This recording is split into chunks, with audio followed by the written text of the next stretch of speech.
For me, everything I did to do with the camera, to do with editing, was useful experience and stuff that paid off when I came to actually make features. And really everything you do, you learn from, in terms of any time you're shooting something, a short film, particularly short film. When you try to write the script for a short film, it's very difficult to write a short film. I think in some ways it's harder than for a feature, to have a complete idea in just a few minutes and have a beginning, a middle, and an end, have an appropriate conclusion. So you learn a lot about narrative structure doing shorter films.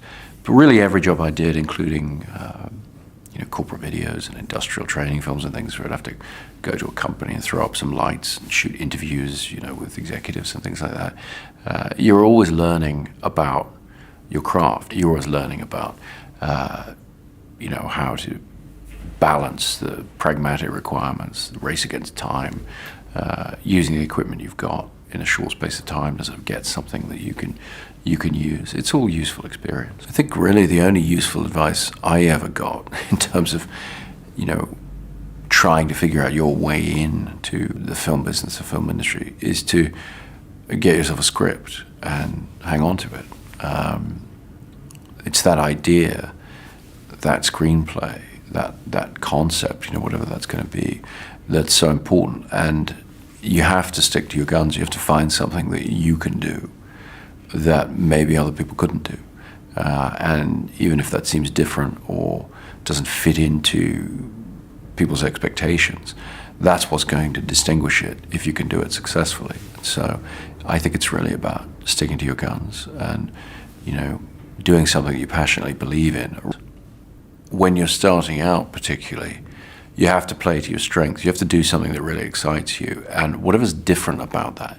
And in the case of following the non-linear structure was a somewhat unusual choice. But it's those things that are the strength of the project. It's the things that you can bring to what you're doing or bring to the filmmaking craft that maybe not everybody else is doing, maybe not everybody else can do or has thought to do. That's what's going to distinguish the thing. So it might seem in some ways more difficult, or seem like something that would make the project more difficult to sell when it's finished, what have you. But for me, I think the answer was definitely to try to play to my strengths and the things that I personally was passionate about. I think working in films today, it's an era where people tend to watch films more than once, even if they don't like them. You'll see it in the cinema on its first release perhaps, and then you'll see it on cable television, or television you'll watch it on an airplane or in a hotel room or something, or it winds up eventually on regular TV.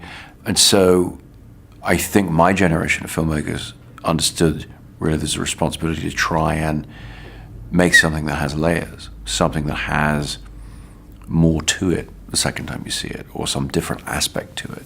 And I chose to take the path of incorporating that desire for a layered approach into the narrative itself, into the story, if you like. And so I've made films that have some ambiguity to them or some layering to them narratively, so that if you see them a second time, you're going to watch them in a slightly different way.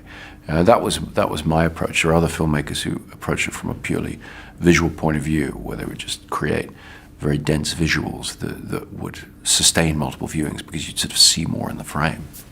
One of the things that's different about my approach to music, the way I use it in my films, is I don't use temp music.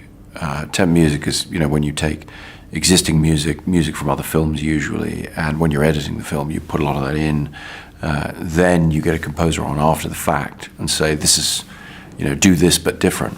And to me, that always results in cues that are not what you want, because you've put what you want on there and then said, okay, do something different. So by definition, you're moving away from what first inspired you. So the way I've always worked with composers, like David Julian or James Newton Howard, Hans Zimmer, is to say, okay, let's look at the script, let's talk about the ideas, and then sometimes before we're even shooting or while we're shooting, start sending me ideas, musical ideas, demos based on the narrative concepts, based on just some visual images. I'd sometimes with Hans, I'd send him some stills of what I was doing.